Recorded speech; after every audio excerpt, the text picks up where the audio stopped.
Nous continuons avec l'exemple sur le signe des solutions d'un polynôme du second degré.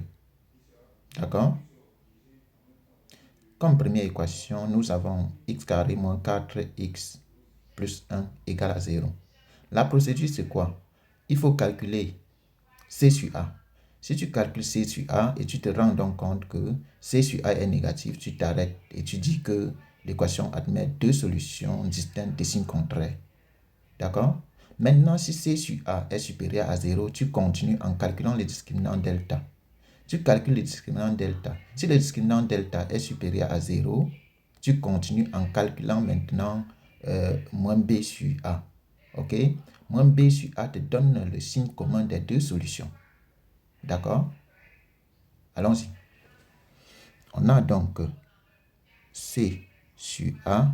C sur A égale à combien? Égale à, il faut d'abord identifier les coefficients. Les coefficients ici, A est égal à 1, B égale à moins 4, C égale à 1. OK? C sur A, ça fait 1 sur 1. 1 sur 1 qui est égal à combien? À 1. Donc, on sait déjà que, avec C sur A qui est supérieur à 0, on sait déjà que les deux solutions, si elles existent, seront de même signe. OK? Maintenant, on calcule delta qui est égal à B carré moins 4 AC qui est égal à combien? À moins 4 au carré moins 4, 1, 1 égale à 16 moins 4 qui est égal à 12.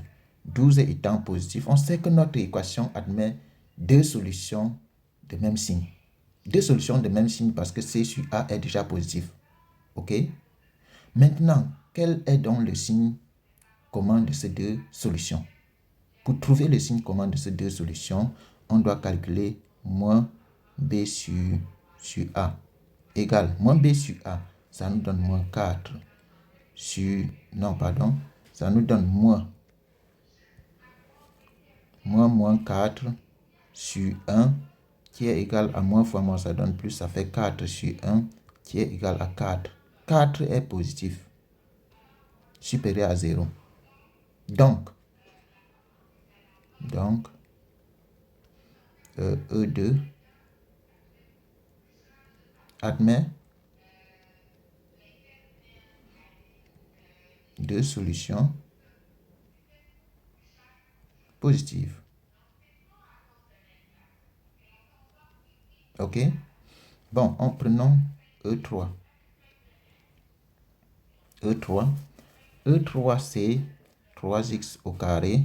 3x au carré plus 5x plus 1 égale à 0. On a A égale à 3, B égale à 5, C égale à 1. Comme tout à l'heure, on calcule C sur A. Si C sur A est négatif, on s'arrête et on dit que l'équation admet deux solutions distinctes de signes contraires.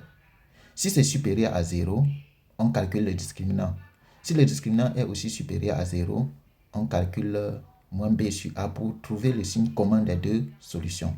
OK? On y va. C sur A égale à combien? C sur A, ça fait 1 sur 3. 1 sur 3 est comment? Supérieur à 0. Donc, on sait déjà que avec C sur A supérieur à 0, l'équation, si elle admet deux solutions distinctes, alors ces deux solutions auront le même signe. D'accord? Vérifions donc si cette équation admet deux solutions distinctes en calculant le discriminant delta égale à B carré moins 4 AC qui est égal à B carré, ça fait 5 au carré, moins 4 AC, 3, 1, égale à 25. 25 moins combien? 25 moins 12, qui est égal à 13. 13 est supérieur à 0, ok? 13 étant donc supérieur à 0, égal à 13. 13 étant supérieur à 0, on sait donc que notre équation admet deux solutions de même signe. Déterminons donc le signe commun de ces deux solutions. Pour déterminer le signe commun de ces deux solutions, on calcule donc moins b sur a égale, on calcule moins b sur a et on détermine son signe. Moins b sur a est égal à quoi? Égal à moins 5 sur a égale à 3, qui est inférieur à 0. Inférieur à 0. Moins b sur a étant donc inférieur à 0, notre équation, donc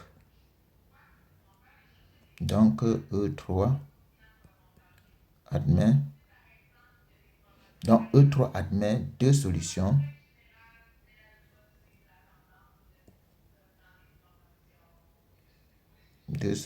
distinctes,